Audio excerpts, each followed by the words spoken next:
오늘 본문 시편 73편 13절을 세번역 성경으로 우리가 함께 읽어봅시다. 시작. 이렇다면 내가 깨끗한 마음으로 살아온 것과 내 손으로 죄를 짓지 않고 깨끗하게 살아온 것이 허사라는 말인가? 어떤 사람이 깨끗한 마음으로 살아왔고 자신의 손으로 죄를 짓지 않기 위해 몸부림치면서 깨끗하게 살아왔다고 합니다. 그런데 무엇 때문인지는 모르겠지만 그렇게 살아왔던 자신의 삶이 허사처럼 느껴진 순간을 맞이하게 됩니다. 허사가 무슨 말이죠? 국어사전엔 이렇게 나옵니다. 보람을 얻지 못하고 쓸데없이 한 노력. 같은 뜻을 가진 단어로는 헛일이라는 말이 있습니다. 자, 지금 그의 말 속에서 느껴지는 감정이 있죠. 무언가에 크게 실망을 한 거예요. 기대했던 열매를 맺지 못했어요. 예상했던 일들이 나타나지 않고 예상 밖의 일들만 계속 나타나고 있는 거예요. 낙심이 된 거예요. 낙심이 뭐예요? 마음이 떨어진 거죠. 살다 보면 우리가 이렇게 낙심되는 순간을 만날 때가 있습니다. 내가 무언가를 기대하면서 무언가를 꿈꾸면서 그 일을 위해서 남들이 하지 않은 수고를 했거든.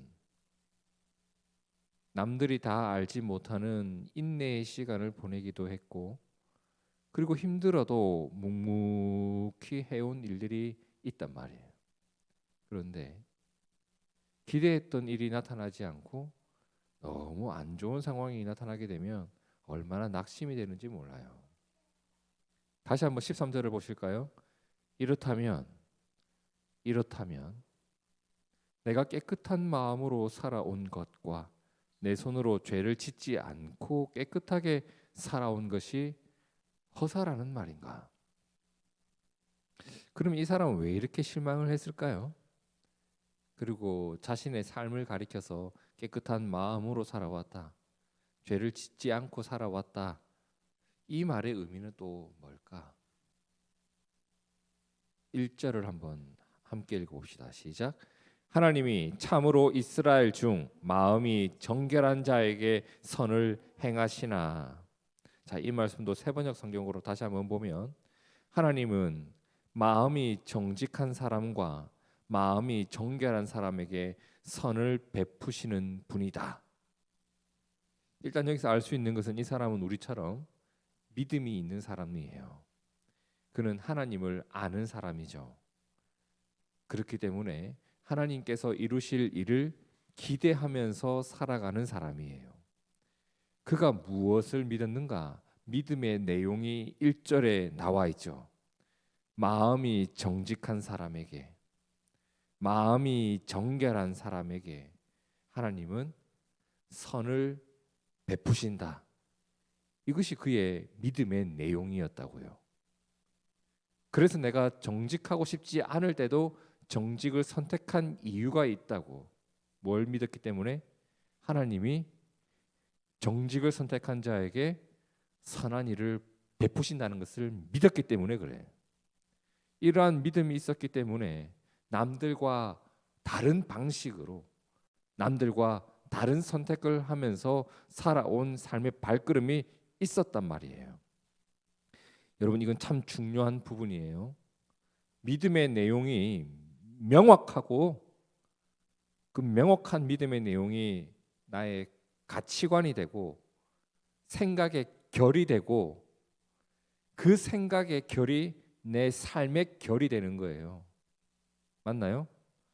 내가 믿는 것이 분명해야 그것이 내 생각이 되고 그 분명한 생각을 따라 내 삶이 작동을 한다고요. 여기에서 나의 삶이 나의 믿음을 닮아가게 되는 겁니다. 참 중요해요. 나의 현실이 나의 믿음을 변질시키는 것이 아니라 나의 믿음이 나의 선택과 나의 삶을 변화시켜 가는 건 말이에요. 이건 너무 중요한 일이에요. 그에겐 이렇게 분명한 믿음의 내용이 있었기 때문에 변화가 일어나기 시작했는데, 그 중에 하나가 마음을 깨끗하게 하기를 힘쓰게 되었다. 내 마음에 엉뚱한 삶의 내용이 들어왔을 때, 생각의 내용이 들어왔을 때 끊어내려고 몸부림치는 거예요. 보통 사람들은 그걸 마음에 품고 살아. 근데 이 사람은 끊어내기 위해, 즉 마음을 깨끗하게 하기 위해서 몸부림치는 거예요. 그리고 자신의 손으로 하나님이 미워하는 일을 하지 않으려고 몸부림치면서 살아왔단 말이에요.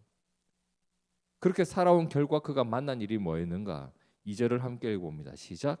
나는 거의 넘어질 뻔하였고 나의 걸음이 미끄러질 뻔하였으니. 이렇게 살아왔는데 하나님이 나에게 선한 일을 베푸셔서 내가 튼튼해져 가는 것이 아니라 계속 넘어질 것 같은 거예요. 계속 미끄러질 것 같은 거예요. 내 삶에 어려움이 계속 오는 거예요. 그리고 하나님이 나에게 이루어 주실 것이라 믿고 있었던 어떤 선한 일이 나타나지를 않아. 오히려 그가 목격했던 게 뭐냐면, 나는 이렇게 미끄러지고 넘어질 것 같은데 3절에 뭐라고 해요? 악인은 형통해.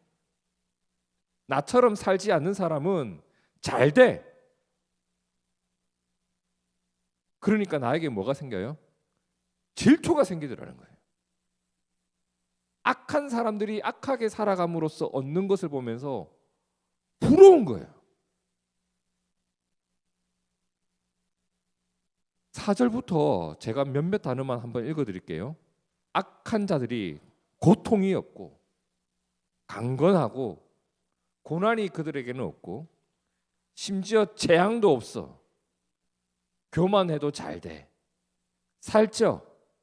소득은 그들이 소원했던 것보다 더 많아. 거만하고. 그러면서 하나님을 모욕하기도 하고, 악인들이라도 항상 평안하고 재물은 더욱 불어나고 있는 거예요. 이게 그가 경험했던 현실이에요. 기가 막히지 않나요? 내 믿음의 내용은 하나님이 정직한 자에게 선을 베푸시는 건데, 그걸 믿고 살아가는 나는 계속 넘어질 것 같고, 그걸 믿지 않고 살아가는 자들은 든든해져가. 그러면서 그가 했던 말이 오늘 본문 13절이란 말이에요. 뭐라고 했죠? 이렇다면 내가 깨끗한 마음으로 살아온 것, 내 손으로 죄를 짓지 않고 깨끗하게 살아온 것, 허사라는 말인가? 허사라는 말인가?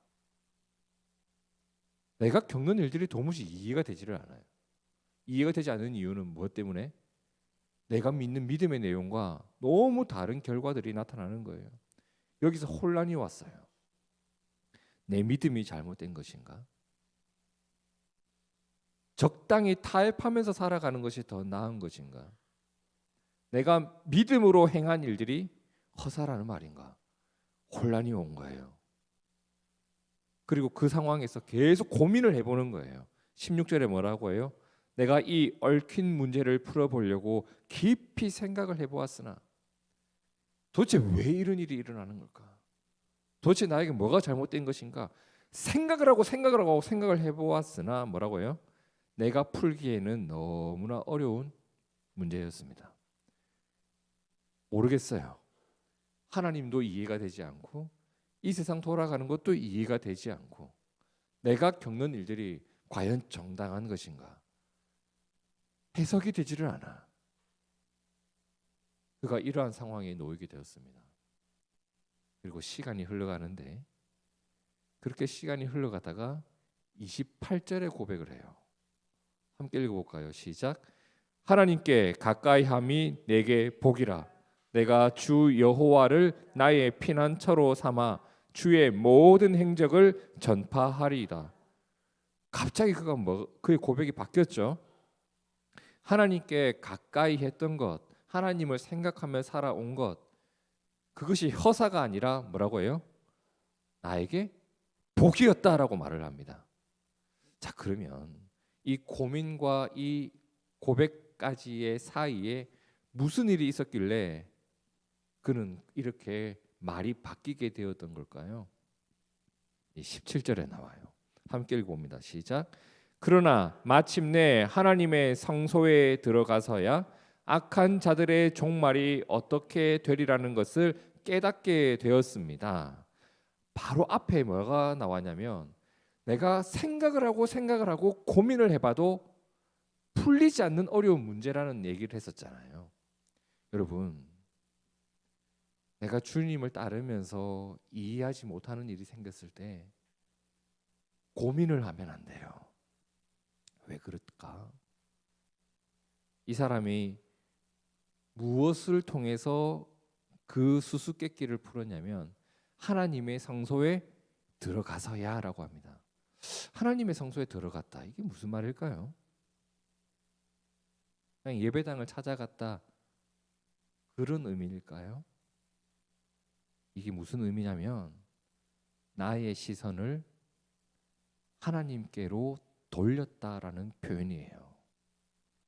그럴 때 있지 않나요? 우리가 어떤 일에 마음을 빼앗겨 버리면요, 그 일 말고 내 주변에 엄청난 다른 일들이 일어나고 있어도 다른 일이 보이지를 않아. 무슨 사고가 나면요, 예를 들어 교통사고가 났어요. 엄청 큰 일이죠. 교통사고가 난 현장에서 내가 있다 보면요, 주변에 다른 일들이 보이지를 않아요. 진짜 안 보여요. 옆에서 지나가면서 사람들이 욕하는 얘기도 안 들리고 주변에서 누가 싸우고 있어도 보이지도 않아요. 지금 내가 겪는 그 일이 너무 큰 일이기 때문에 그래요. 집에서 형이 부모님 몰래 숙제도 하지 않고 게임을 하고 있어요. 그런데 아무 일도 일어나지 않아. 형이 그렇게 행동하는 것이 너무너무 싫은데 숙제도 안 하고 게임하는 게 나도 부러워. 그러니까 질투가 나죠. 그 질투심에 빠지면 그 일만 크게 보여. 그냥 밥 먹을 때도 형 그때 게임 재밌었어? 자기 전에도 그때 게임하니까 재밌었어? 그것밖에 안 보여. 다른 일은 보이지를 않아. 직장에서 어떤 동료가 남들이 보는 앞에서는 열심히 일을 해. 특히 상무님이 오시거나 전무님이 오시면 미친 듯이 일을 해요. 근데 아무도 없을 때는, 나오고만 있을 때는 일을 대충 해. 자기 마음대로 해. 나는 계속 열심히 했단 말이에요. 근데 승진은 걔가 했어. 이게 내 마음에 꽂히면 기분이 얼마나 더러운지. 나에게 다른 좋은 일이 일어나도 승진한 그것 자체에 열받아서 그 더러운 기분이 나를 지배해 버린단 말이에요.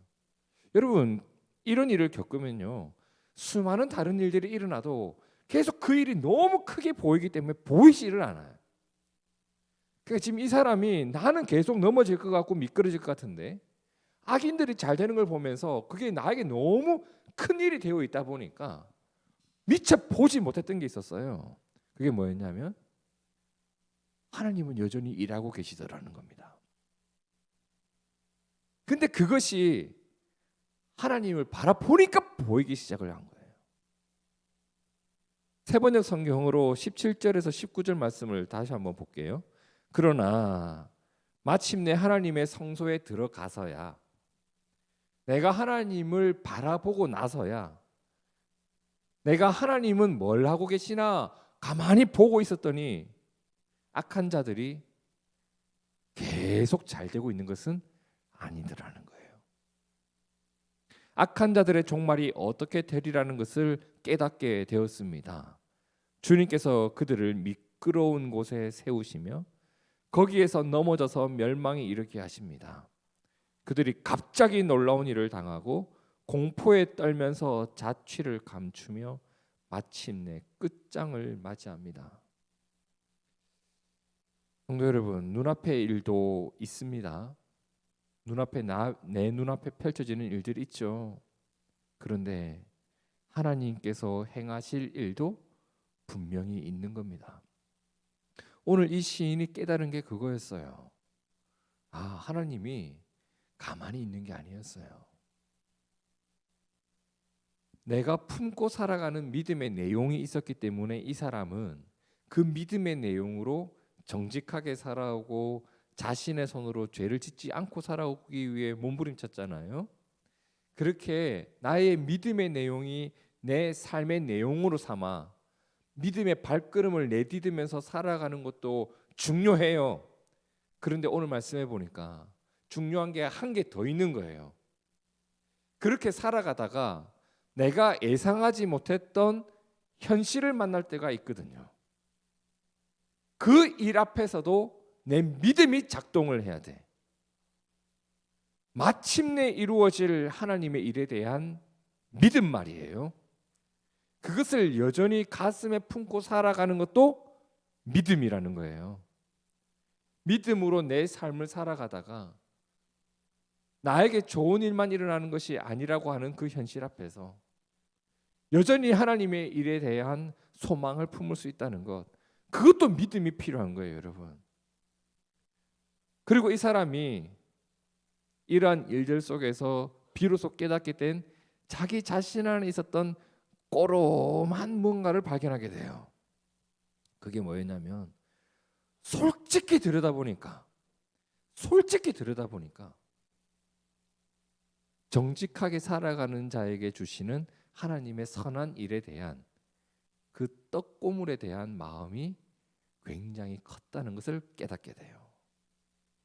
내가 하나님을 의지하면서 살아가는 믿음이라는 것이 나에게 주어졌다. 그 믿음에 대한 감사보다도 이 믿음으로 살아갈 때 주어질 어떤 이익에 대해서 너무 많은 계산을 했고 그것에 너무 많은 마음을 기울이고 있다 보니까 지금 이러한 일들이 일어났을 때 내가 그만 넘어져 버렸다는 것을 깨닫게 돼요. 그러면서 하나님 앞에 회개를 하기 시작하는데 그 회개의 내용이 시편 73편 21절입니다. 내 마음이 산란하며 내 양심이 찔려나이다. 성소에서 하나님의 일을 내가 기대하고 보니까 악한 자들이 잘 되는 것에 대해 의문이 있다기보다 그것을 욕심내고 있었던 내 마음, 내 양심이 푹 하고 찔린 거예요. 내가 이같이 우매무지함으로 주 앞에 짐승 같았습니다.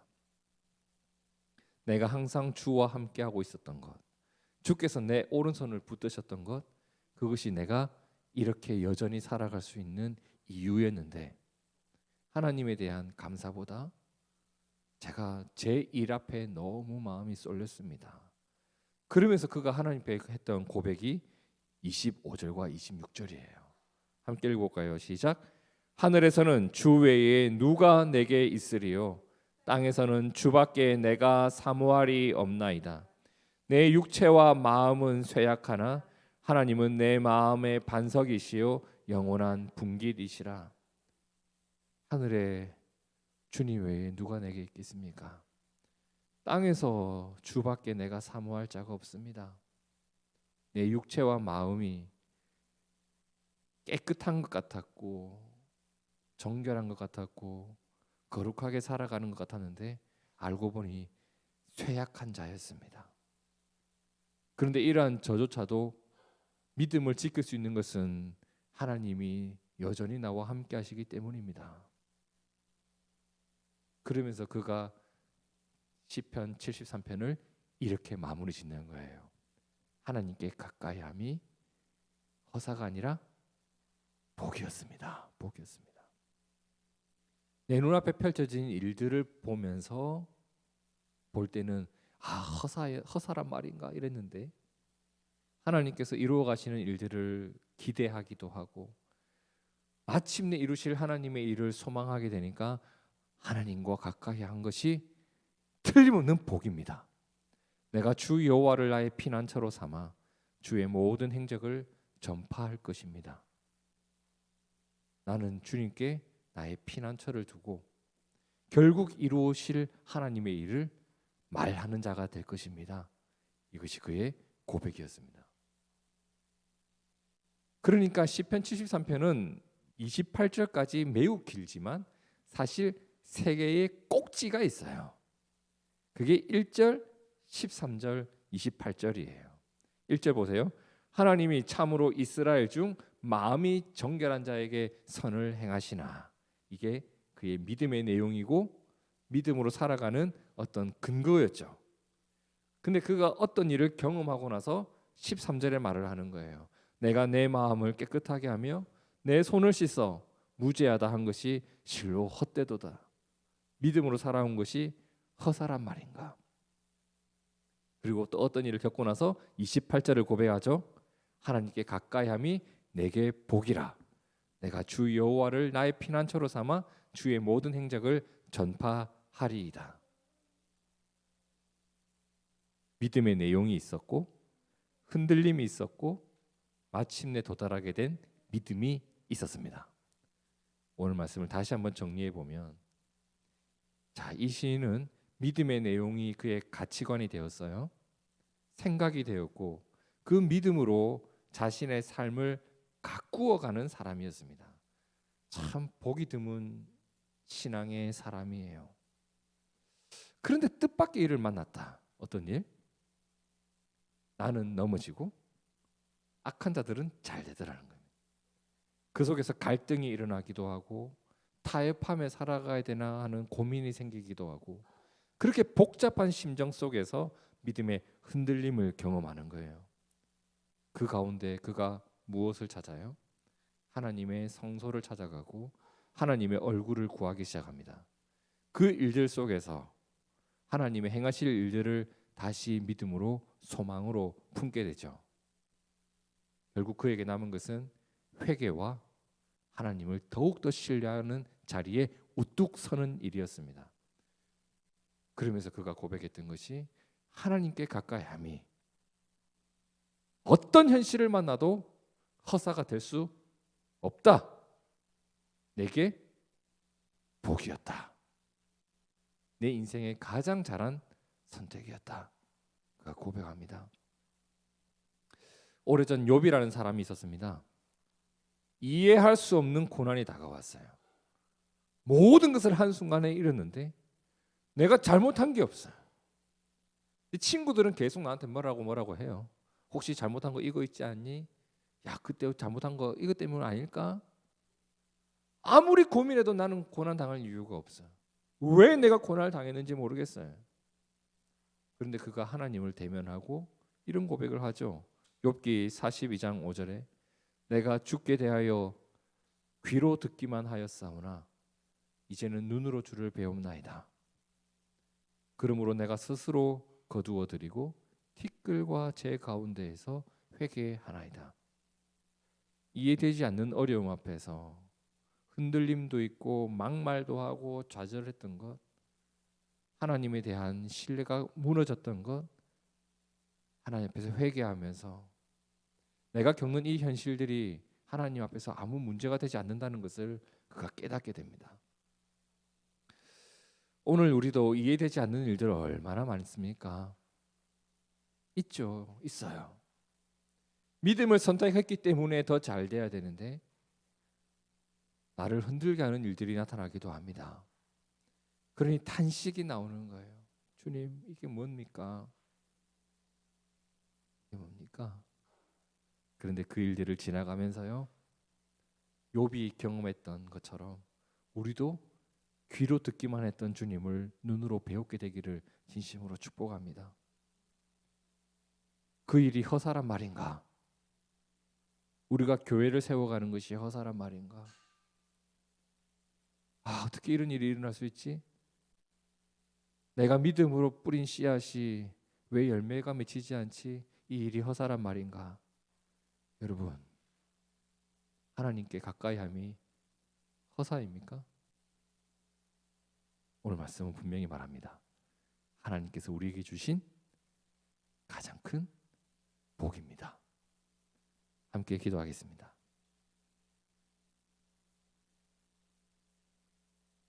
아버지 하나님, 믿음으로 살아가는 것이 허사처럼 느껴질 정도로 답답한 현실을 마주할 때가 오늘 우리에게도 있습니다. 하지만 하나님의 성소에서 하나님의 얼굴을 배울 때 그리고 하나님께서 마침내 이루실 일을 기대하며 믿음으로 소망할 때, 오늘 내가 하나님께 가까이 했던 것이, 하나님을 가까이 하며 살아가는 것이 내 인생의 가장 큰 복임을 우리도 믿습니다. 허사처럼 느껴질 때에도 나를 든든한 믿음의 반석 위에 세우신 하나님을 찬양합니다. 나의 믿음이 대단해서가 아니라 주님이 나를 붙드셨기에 믿음을 지킬 수 있었습니다.